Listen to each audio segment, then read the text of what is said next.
Hi, I'm Maurice Carter, and I'm president of Sustainable Newton, and I drive electric.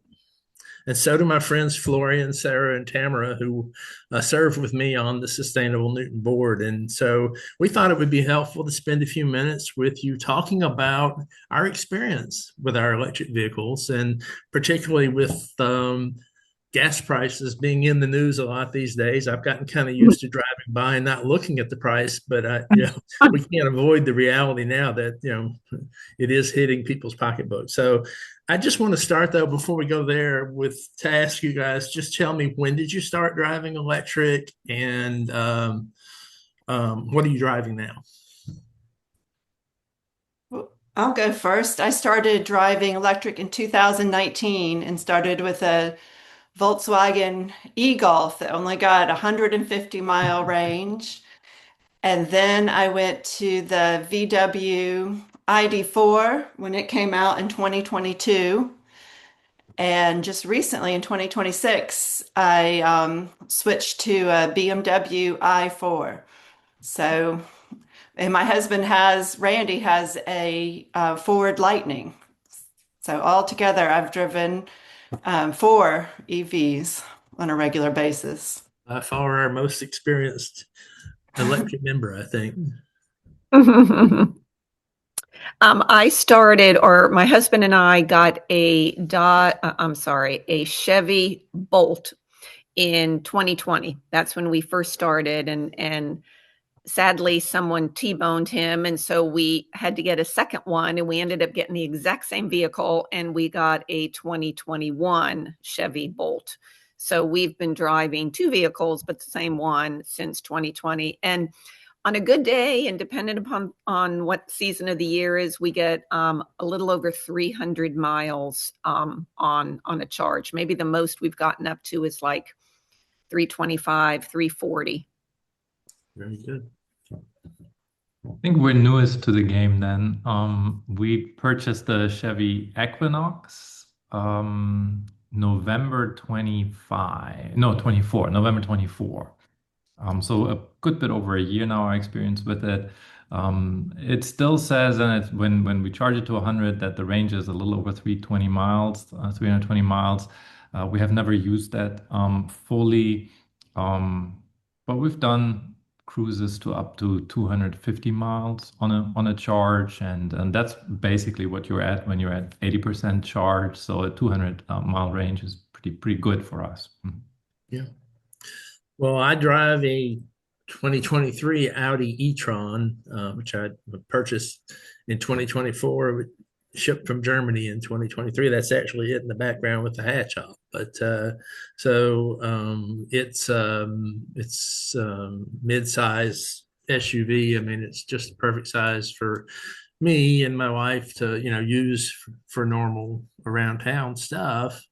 And so we get about, or I can get about 226 miles on a full charge, but I normally charge, up to 80 just for the purpose of preserving battery life. But it's more than enough to get me into and beyond Atlanta and back. And then if you travel, you plan those trips. So we talked about, the gas prices and kind of the disruption from war in Iran in the news, but what is it? Have any of you felt any different that from similar situations in the past, knowing that you didn't have to go fill up at the pump?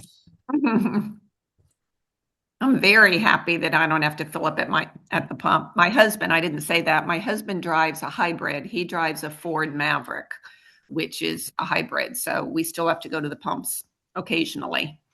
But no, I'm pretty happy right now with an EV and just plugging it in as needed. Yeah. Yeah, the Chevy is our kind of family car, our daily commute. We have still a gas vehicle, a small pickup truck. We drive so little with that it's not hitting me so much when I see gas prices because we're not at the gas pump a lot. But yes, Eve always says it's been a wonderful year. I don't think she's been to the gas station once except for getting a hot dog. So no, we're definitely not missing it. Old habits die hard. I still look at the prices, of course. They're Yeah. plastered very visibly everywhere. So But yeah, just like Tamara, we luckily haven't really thought too much about gas prices on a daily basis. Yeah. Yeah, I've been driving an EV for so long that I've really stopped looking at the price of gas and had to ask Randy, has it gone up? How much it's gone up? Because I really Yeah. haven't looked. But charging at home all these years has just been my favorite thing. I've been driving an EV for a long time, but I drove a combustion engine car for years longer, and stopping at the gas station was always a chore. So it's nice to be able to come home and plug in the garage and charge overnight. Yeah, I'm kind of in the same boat as Tamara in that I'm all electric, but my wife drives a plug-in hybrid, which is still great in that, when she's just around town, most of that's electric. But Lord, when we're going somewhere and we have to stop at the gas station, and I try to be a gentleman and get out and pump the gas, and like, oh, I don't miss this at all. Hopefully I'll forget how to do it at some point. But yeah, so how does everybody charge? I mean, we've got two 240-volt outlets in the garage that we put in both for my car and for Kim's plug-in hybrid. But and that's where I do most of my charging, unless I happen to be driving a longer distance where I need to charge somewhere on the road. How about you guys? Yeah, we're the same. We've got a fast charger in our garage for our one EV. Yeah, Or level two charger, is that what you It's mean? called a fast charger. Is that? It's I'm sorry, I don't know what that means. it's all relative. Yeah. Some people Faster actually, than plugging yeah, it into the wall. some Yeah. people actually get by, and claim to be happy with just a 110 kind of service. And but that would not be advisable for anybody that needed to drive much distance. But certainly the level two, which is what most of us have, I think, are much faster than that. So yeah, we were a little concerned about that because we don't have a garage, and so we were concerned that we might not be able to have home charging. But no, we found out that actually you can install a charger outside. They're weatherproof. Even in Michigan snow, that would be possible, but certainly in Georgia, that's it's not difficult. So we have it coming out of our crawl space as a separate circuit, 240 volts, and I think we had to put in a 50 amp circuit, a dedicated circuit for it, which was fine with our. We've got an old house, and I wasn't sure would our electrical panel even be able to accommodate it. No problem. I even set it down outside to charge only at 30 amp, not at the 40, which would be possible. That's plenty of power and fast charging for us. Usually from 20 to 80% we can charge in 6, 7 hours. So an easy overnight charge if we're ever all the way down to 20, which we rarely are, 20%. So that has worked great for us. It just hangs there on the wall. I don't think we've had anybody who came drive onto our driveway to try to sneak some charge. That would be possible, although you can lock them up, of course, but we haven't even bothered with that. So very easy home charging for us. Yeah. And most of my charging is done at home, but I do have a son who lives in Savannah. So when I travel down there, I stop to charge on the way. And then when I'm in Savannah, then I'll charge. Um, you know, there's a couple of towns that have chargers now, and then gas stations along the way. And then in Savannah, there's a lot of chargers. A lot of the car dealers, BMW, that's how I ended up with the BMW i4, is charging my Volkswagen ID4 at the BMW dealer and talking to them. Um, but yeah, the chargers are out there, and it's not hard to travel. When my daughter lived in Memphis, we would travel to Memphis, and that's a little harder traveling through Mississippi. There aren't as many stops, but you really appreciate the Buc-ee's. That was my introduction to Buc-ee's. They have yeah. a lot of chargers. They have several different companies that have built chargers at those stations. When you And do you trips all like charge that, at do you normally rely on the tools available in the car itself to find charging, or do you use some of the apps on your phone? Yeah, in the beginning, I would use and I still use PlugShare, which is a general too. app that everybody has, and you can read the reviews of stations. You can plan your route, and I would actually plan my route, but then I learned to trust the car and let that guide me to the stations. But if I do have a longer trip, one time we traveled up through the mountains to Charlottesville, Virginia, and visited Monticello. And that I made sure I read reviews of the stations because I saw there was one station on the app that we were planning to stop at, and I read the review and it said coming soon. So Oh, that was so that was important to know. So for trips, I'll look at the plug Yeah. share, but I also trust the car to get me to the stations. Use that as my route.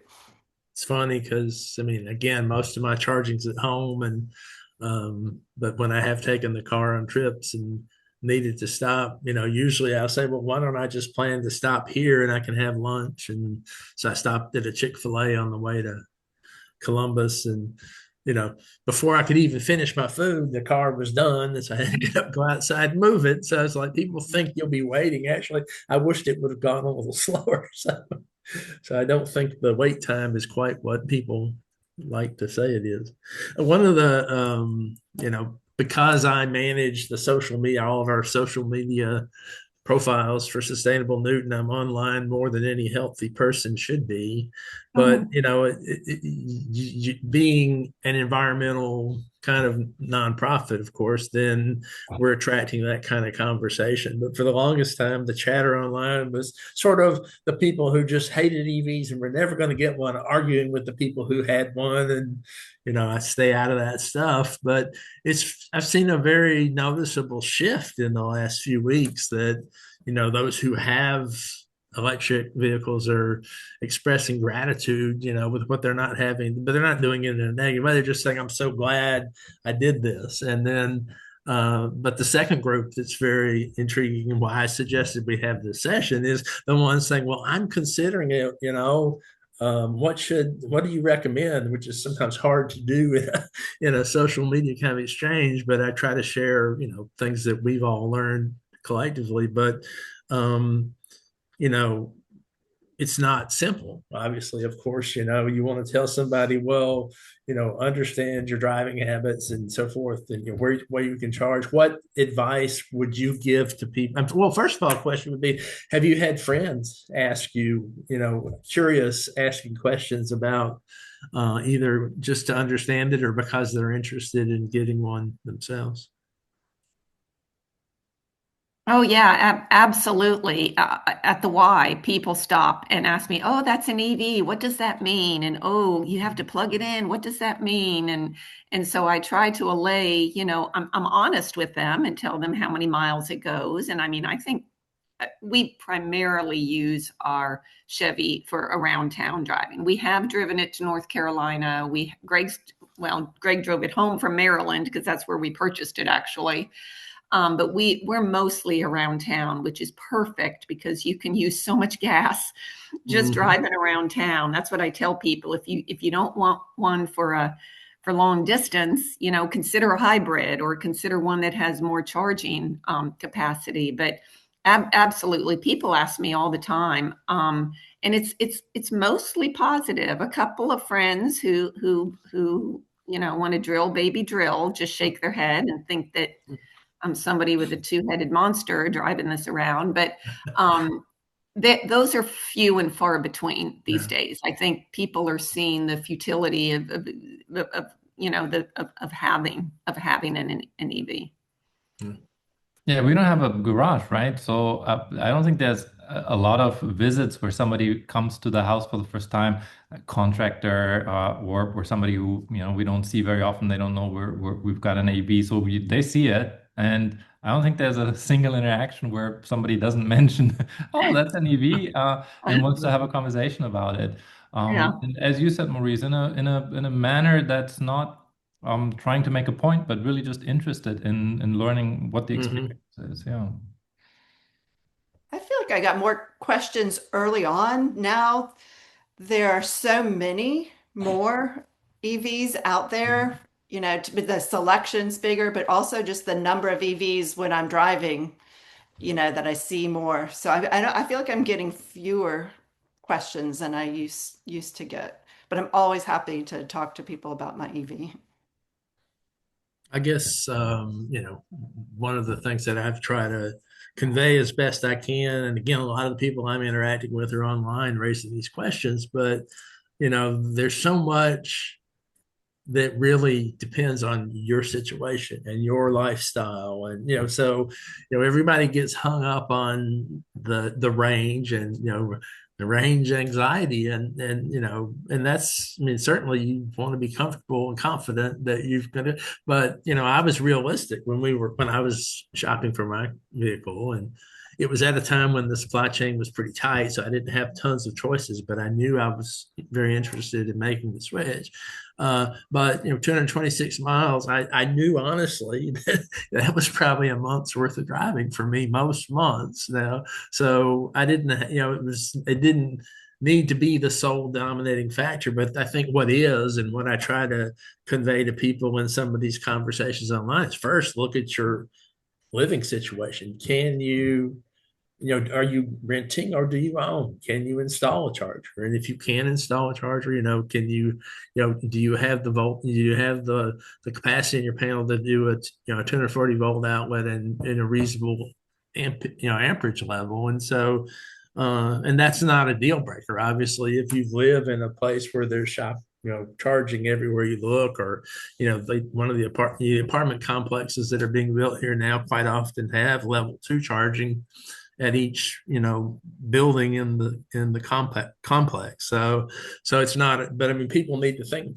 I don't want to see people, as much as I think it's a great thing to do, and I'm glad, I don't want to see people just jump go, whoa, nobody told me this. So so hopefully that's what we can help convey to people, that there's always a way to work through it. And like you said, Tamara, earlier, for some people, maybe at the end of the day, a plug-in hybrid's a better choice, or like your situation and my situation, we've got both, right? So we can pick or choose the vehicle based on how far we're going and how much time we have to get there.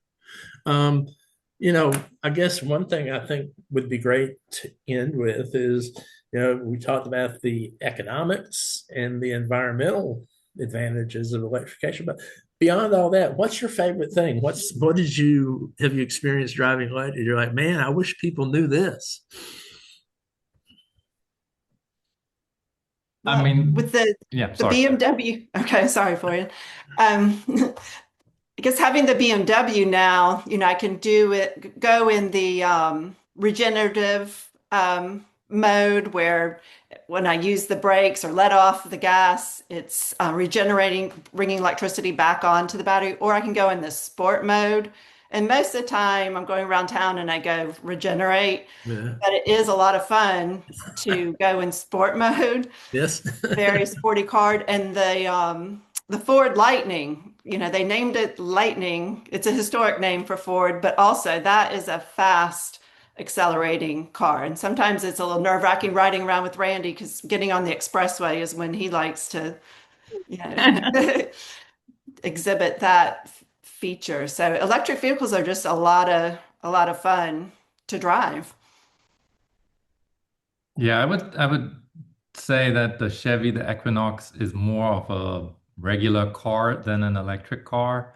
So it is fun. It is more sportive than anything that I've driven before. But it's also not probably the BMW experience in terms of acceleration. But driving is fun, yes. But it's also, I mean, who doesn't like, I don't know, maybe that's not the case for everyone, but I like gadgets, and it feels a little bit like a gadget. There's stuff that you can gamify. It's fun to see what your consumption is, and can you do better on the next long trip? Do I get better range? So I like that kind of playfulness of the car too. So that's been fun. I also love, probably you can do that in some more contemporary gas vehicles too, but that I can condition the cabin, I can cool it down before I get in, or warm it up. So it's just been a really comfortable experience overall. Nothing to say of the quiet kind of running noise, if you will. So there's been a lot of positives. I totally agree with everything y'all said. I love when I pull up to pay my monthly City of Covington bill and they never hear me coming. And then they turn around and they jump like every month. I'm like, we didn't hear you. And I'm like, Evie, I'm quiet. So I do love that. And I'm also agree with you, Florian. I love to watch. I shouldn't be watching as much as I do, but I love when I'm putting on the brake and I see those kilowatts just go up, up, up, up, up. I'm like, yes. I'm just like regenerating it. Or I actually come home sometimes from town with more miles than I started with. That makes me really happy when I do that. So I tell people we bought this car for our grandsons, and it is entirely for the environment that we bought this car. That was our number one reason for buying it, is for the next generation and to make this planet a little bit cleaner.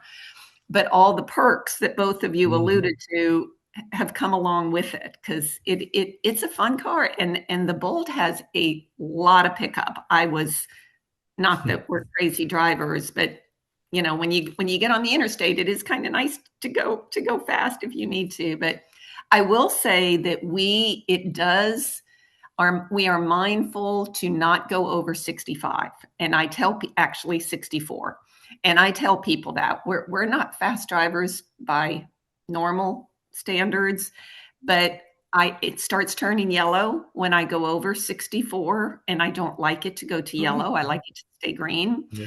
So we are not fast drivers. So for people who want to zoom down the interstate at 75, they need to understand that they're going to go through that energy a lot faster. So we are conservative when we're driving, but that's just our normal way. But yeah, it's fun to watch the numbers and the gadgets. And yeah, I think you guys have hit on everything I would say pretty much. I think mine's probably in the middle in terms of acceleration, but it gets up and goes. And it's not, I mean, the thing I like is being confident about merging into pretty fast traffic. Like you said, Tamara, it can be the interstate, but for me, just making that right turn off Floyd Street on the 278, when you look back up the road, you've got a lot more leeway with what you can do to get out there and get up to speed. It's safer. You don't feel like you've got to worry, do they see me? Because you're going to be out of the way before they get there. And I love that, responsiveness of it. And I'm like you, Florian, all the gadgets and just the ways to, connect through your phone or through the dashboard into different capabilities. I think my sense is that electrification and rethinking, the automobile is giving these engineers at these companies like a clean slate. I love seeing what Rivian did with the space where the gas tank used to be, in terms of the pull-out kitchen and, tool storage and charging. Sarah, I know Randy has in the front of the Lightning a very large front that he can use and plug in tools. And I mean, it's given creativity space to flourish. So, and that's only going to get better, I'm sure. Well, any last things anybody wanted to add that we didn't talk about? Anybody have experience with maintenance costs? Because we've had ours for so short a time that we've had one tire rotation, but that's it. Yeah, Sarah, that's a good question for you, because I actually thought today, for some reason, I thought, I wonder how much it's going to cost when I have to replace this battery, because I mean, our car is it's a 2021. So we have not had any maintenance really to speak of at all. But what about you, Sarah? Because you've had it the longest. Yeah, when I had the ID4, it was a 21, and that's the year they came out. It was a great car, but they did have some recalls, but we never had to pay for anything. In my car, they would test it, and it was never anything wrong with my car. But that I was having to go in and take it in just to be checked. Our e-Golf, the very first vehicle we got in 2019, was actually used, and even that we never had any problems with it. And as far as the BMW, we're actually leasing this one. Instead of buying, we decided to lease because there's so many great EVs out there and we want them all. in a sense. Um, every time I hear of a new one, it's like, oh, I want to try that. But just so we can see what's out there, we're not locking ourselves in this time. So in 3 years, we might decide to Yeah. change vehicles. It's ironic because my car was in the shop this week and I did have an issue with the electrical system, but turned out to be just a software fix, and it was most likely related to a recall that I had been kind of putting off getting done. So there were two recalls plus solving the problem I had, but it's interesting, and everything's software anymore. Back to all the tech and these things, it's like most of the things that I do when I do take it to the shop are software. They're not replacing physical things. Of course, there's no oil changes and that kind of stuff. Brakes last longer because of the regenerative braking, and the car itself the motor's slowing the car down. But a nice byproduct. I had read this, I think, when I was kind of Googling my error message to find out if I should be concerned or not. But one of the software updates that they made actually boosted my range. I mean, range, yes, but I mean the efficiency of the vehicle. Because coming home from the dealership in Chamblee, I noticed that I was getting several more tenths of a mile for every kilowatt hour of energy. And when I got home and the next day went out there and turned it on, normally if I charged to 80%, it would say I had like 100, this time of year 165, and the best parts of year 180. It said I had 185. So the range went up just from a software change. So keep doing Sweet. that, guys. Yeah. Yeah. So sometimes going to the shop's bad, but sometimes you come away with improvements you weren't even expecting.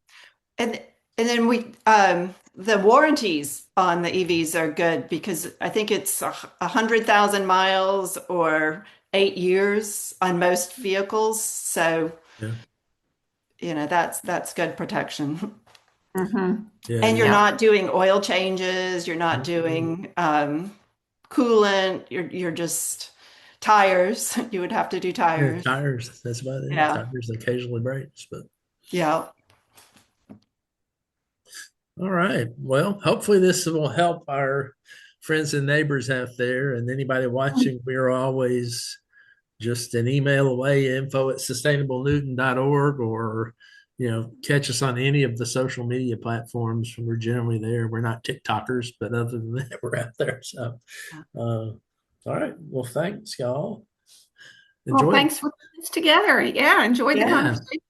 Yeah. And I'd be happy to talk to anyone interested in EVs. Love to talk to about. Yeah, I would say that Anytime. my own journey was basically a matter of, well, I've watched Sarah do this for several years now, and she seems happy. I think I'll give it a try. So there's plenty of folks that have been before, and you can become the one that helps the next person. So we're all in Yep. it together.